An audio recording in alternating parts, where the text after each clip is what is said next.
We had an interview. You were interviewing me now. This is return match. Put your hands together. I think my first question, before I even begin to harvest some of the questions, and I know you have a lot of questions, don't you? Your passion for marriage, what do you think fueled it?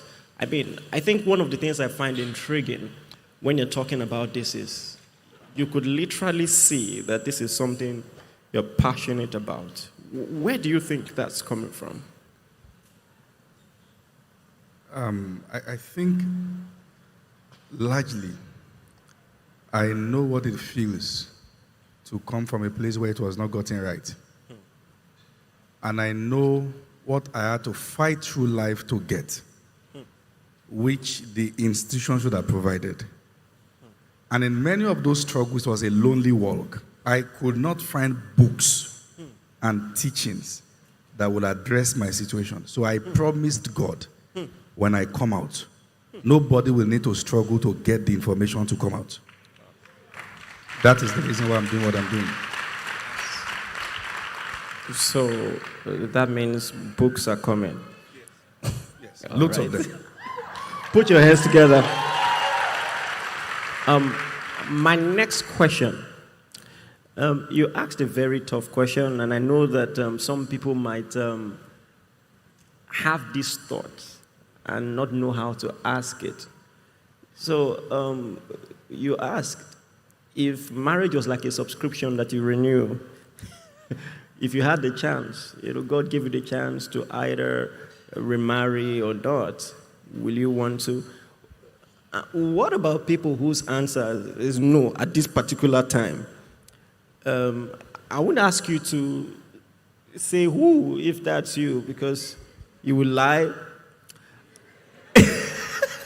So, how do we know marriages that are at the breaking point? How far is too far? We also know that some people experience maybe like a season that is an opportunity for them to come out stronger.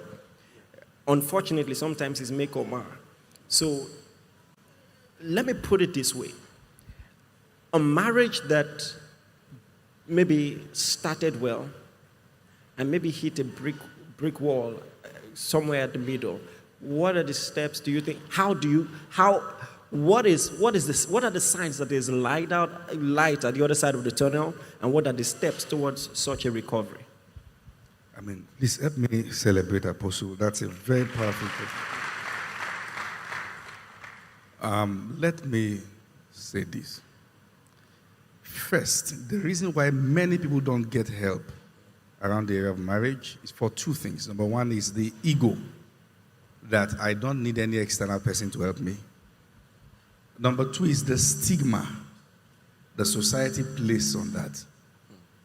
And unfortunately, not many people have found themselves in an environment where they can be completely vulnerable. I mean, you find yourself in a place where you open up to a man of God about your home, and the next Sunday you are the topic. Mm-hmm. So these are issues. But there are indices. First, when people begin to see that we started well, there's a brick wall, seek for help. All right? Seek for help. And at this point, it matters who is providing the help. Is it in every case that there is light at the end of the tunnel? In all honesty, no. As much as God hates divorce, there are situations where it is better for these two people to go separate ways if they will stay alive. I dealt with a matter where a man will beat his wife and break her bones and do all those things. And one night they had an altercation, and they both went to bed. And when the man slept off as he rolled, the woman saw he had slept on a knife. He placed the knife there. There are people that you should run away from to survive first. Then, if you must come together, we need to be sure that this person has changed. Another reason, another dimension to that is the aspect of infidelity is a very serious one. There are cases of people who went out to do many things and brought infections home and ended the entire family. So these are things that we need to approach not from a religious standpoint or from a traditional standpoint, but from the standpoint of, number one, up-to-date knowledge of scriptures. I use the word up-to-date because sometimes people can be loud, not knowing what the Bible is really saying, and get professional help, to be able to ascertain that. Yeah. Please put your hands together. I think that's powerful.